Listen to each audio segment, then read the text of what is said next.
Vamos a ver el centro de masa y movimiento del centro de masa. Para poder definir el centro de masa de un sistema discreto, partimos del hecho de que el cuerpo está constituido por n partículas, cuyas masas son m1, m2, hasta mn, las cuales son constantes.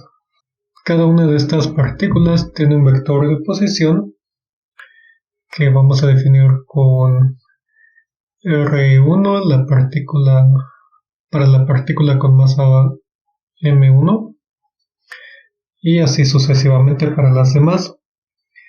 Y estas están referidas al origen del sistema. Y esto es para un sistema inercial.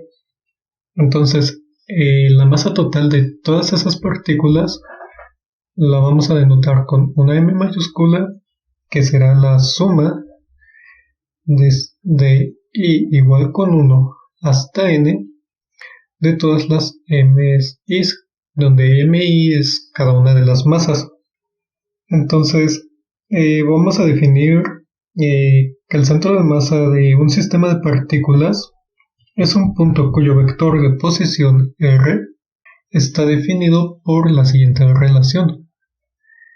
R es igual a 1 entre la masa total por la suma de I igual con 1 hasta N del producto MI por RI de la masa por el vector de posición. Una vez teniendo esta definición del centro de masa, para un sistema discreto que está constituido por n partículas que interactúan entre sí, y si en este sistema también tenemos fuerzas externas, entonces vamos a tener que la fuerza resultante de la iésima partícula será igual a la fuerza que esté compuesta por la fuerza externa de la iésima partícula más la fuerza interna de la partícula I, en donde I vamos a tener que va desde 1, 2, 3, así sucesivamente hasta N, que son números enteros. Entonces la fuerza I interna la vamos a calcular como la suma vectorial de todas las fuerzas individuales. La vamos a calcular como la suma vectorial de todas las fuerzas individuales. La suma de J igual con 1, pero donde I es distinto de J, hasta N de F y J internas. Es decir, la fuerza que se aplica a la iésima partícula debido a la jésima partícula. Hacemos la aclaración que I es distinto de J, ya que no hay autofuerzas, es decir, que la partícula I no actúa consigo misma. Y de las leyes de Newton, recordemos que una fuerza I la podemos ver como MI por la segunda derivada de RI. Entonces podemos utilizar la ecuación 5 para sustituirla en la ecuación 3, sustituyendo FI por este MI-RI, con lo que nos queda MI por RI con su segunda derivada temporal va a ser igual a FI externa más la fuerza interna. Pero si ahora sustituimos también la ecuación 4 en esta ecuación 6, vamos a tener MI por R2 puntitos I, que es igual a la fuerza I externa más la suma de J igual con 1 hasta N con I distinto de J de la fuerza IJ interna. Entonces esta ecuación 7 no solo nos representa la ecuación de movimiento de una partícula, sino de n partículas. Entonces lo que vamos a tener va a ser un sistema de n ecuaciones, el cual es extremadamente difícil de solucionar, ya que hay fuerzas que interactúan, es decir, esta fuerza y J, y dependen de las posiciones. Es decir, que F de IJ interna será F de IJ interna, que depende de la posición de la partícula RI y de la posición de la partícula J. Entonces, esta ecuación 7 la vamos a representar de la siguiente manera. Del lado izquierdo tenemos que es una derivada temporal. Cada uno de los puntitos representa una derivada temporal. Entonces es la segunda derivada con respecto al tiempo, dos veces, de MI por RI.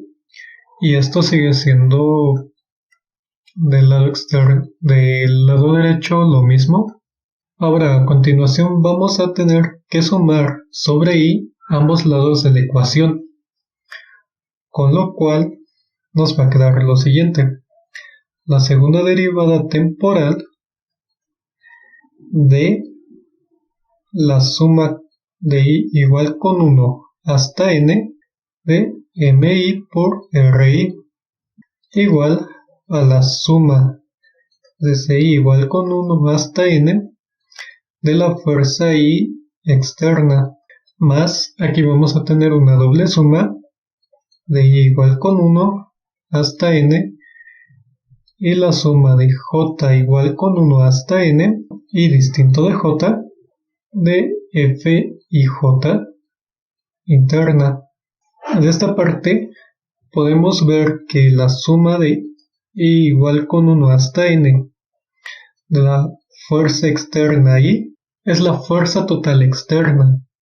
Entonces solo la representamos como F externa. Y si regresamos un poco a la ecuación 2, podemos ver que si pasamos esta m de este lado multiplicando, vamos a tener lo siguiente, que será m por r igual a la suma desde I igual a 1 hasta n de mi por RI. Y si nos damos cuenta, esta suma de mi por RI, esta de aquí, es la misma suma que tenemos en este lado de la ecuación 10. Entonces vamos a sustituirla en la ecuación 10. Con lo que nos va a quedar la ecuación 10 como la segunda derivada temporal de m por r, y esto lo podemos representar como m por r dos puntitos para simplificarlo. Entonces nos queda m por r dos puntitos, que será igual a la fuerza externa, la fuerza total externa, más la suma desde I igual con 1 hasta n y la suma de J igual con 1 hasta n de F y J y distinto de J. Entonces, si en nuestro sistema se cumple la tercera ley de Newton, entonces esto es que la fuerza aplicada en I debido a J será menos la fuerza aplicada en J debido a I. Estas son fuerzas internas del sistema, ya que es entre cada partícula. Entonces, de esta ecuación 13 podemos ver que F y J más FJI es igual a 0. Este 0 es un 0 vectorial. Vamos a ver un poco esta parte de la suma de la ecuación 12, que tenemos que es la suma de I y J igual con 1 hasta N de F y J internas. Esto va a ser igual a la suma de IJ igual con 1 hasta N, pero donde J va a ser mayor que I, de la misma fuerza IJ de FIJ más FJI. Entonces, si tenemos en cuenta la ecuación 14, vamos a tener que esta parte de aquí es igual a 0, por lo cual, entonces, la suma de IJ de FIJ int será igual a 0. Y si sustituimos esto en la ecuación 12, nos queda m por r vector doble derivada, que será igual a la fuerza externa total. Entonces vemos que esta ecuación 16 ya nos representa el movimiento del centro de masa, que es justamente una ecuación de movimiento de una partícula con una masa m, que sería esta masa m total, sobre la cual actúa pues la fuerza externa, alguna fuerza externa.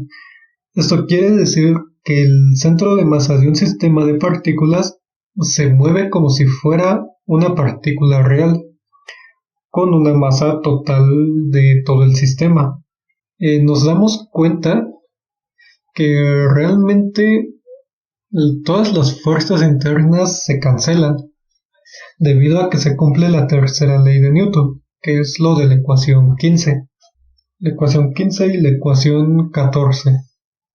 Pues de esto tenemos un caso especial en el que el sistema es un sistema aislado, un sistema cerrado. Entonces vamos a tener que este sistema, este caso especial, ya que es cerrado, vamos a tener que la fuerza total externa es igual a 0, por lo cual la ecuación 16 se convierte en lo siguiente. De este lado nos queda lo mismo y vamos a tener que la fuerza externa va a ser igual a 0, por lo cual m por r es igual a 0.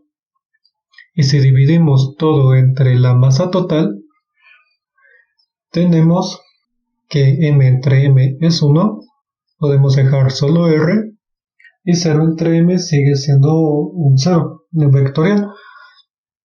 Entonces, la segunda derivada de la posición es una aceleración. Y para que esta aceleración sea igual a 0, se tiene que cumplir que la velocidad sea una constante. Y como sabemos, pues la derivada de una constante es igual a 0. Y en este caso, en particular, cuando la velocidad es constante, el movimiento que realiza este sistema es un movimiento rectilíneo uniforme. Y en el siguiente video veré básicamente este problema, pero para dos cuerpos.